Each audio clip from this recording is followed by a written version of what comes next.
Assalamualaikum warahmatullahi wabarakatuh.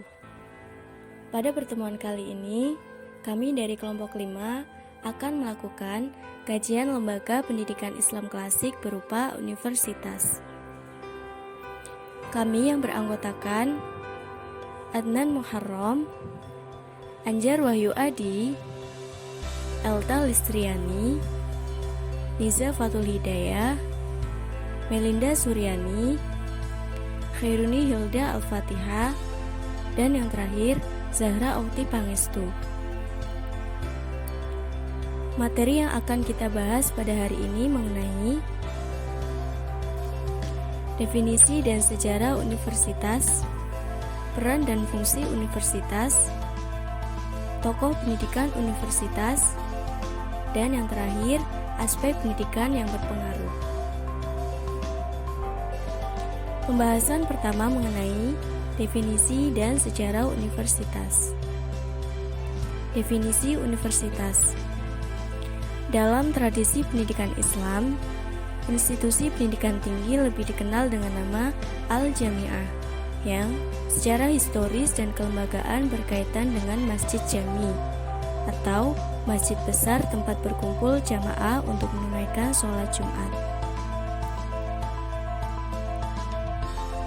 Pengertian perguruan tinggi menurut Undang-Undang Nomor 20 Tahun 2003, Pasal 19 Ayat 1 yang menyatakan bahwa perguruan tinggi merupakan jenjang pendidikan setelah pendidikan menengah mencakup program pendidikan diploma, sarjana, magister, spesialis, dan doktor yang diselenggarakan oleh perguruan tinggi.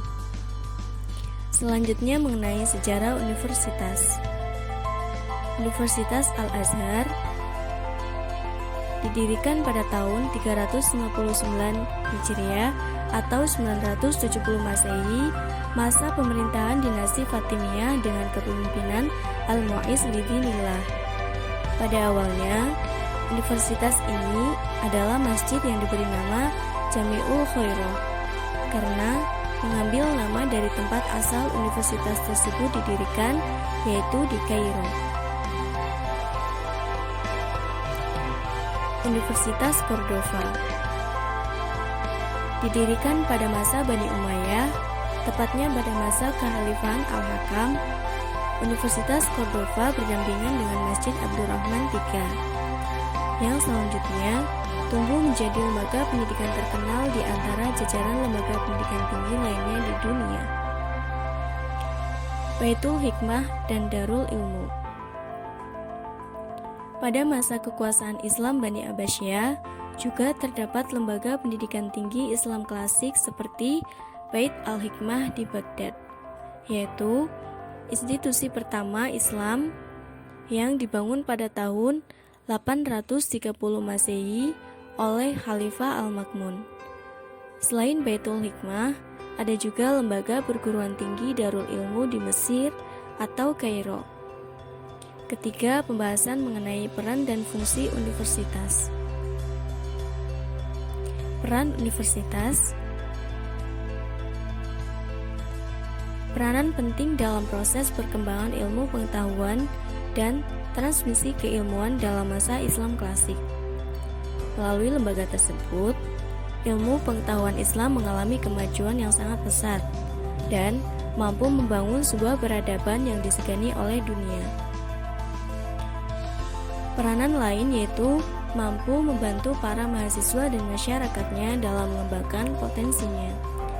Studi ini menunjukkan bahwa respon terhadap perubahan sosial dengan usaha membangun kecerdasan, memperluas wawasan, membangun etos kerja, dan menerapkan kurikulum aktif positif, serta melakukan integrasi keilmuan.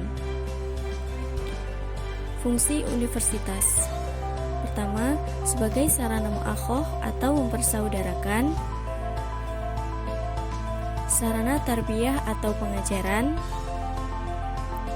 sarana tanzim atau pengorganisasian, dan yang terakhir, sebagai pusat pendidikan. Materi ketiga tentang tokoh pendidikan universitas. Pertama, Al-Mu'izz Lidinillah sebagai pendiri Universitas Al-Azhar. Al-Hakam, pendiri Universitas Cordova. Al-Makmun sebagai pendiri Baitul Hikmah. Selain tokoh tersebut ada juga Syekh Imam Al-Quraisy, Syekh Imam Ibrahim Al-Barmawi, dan Syekh Imam Muhammad Al-Maraghi sebagai pendidik Universitas Al-Azhar. Materi terakhir tentang aspek pendidikan yang berpengaruh meliputi kurikulum, akidah, materi, metode, hasil, dan yang terakhir tujuan. Sekian kajian Lembaga Pendidikan Islam Klasik berupa universitas dari kelompok 5. Semoga bermanfaat. Kurang dan lebihnya mohon maaf. Wassalamualaikum warahmatullahi wabarakatuh.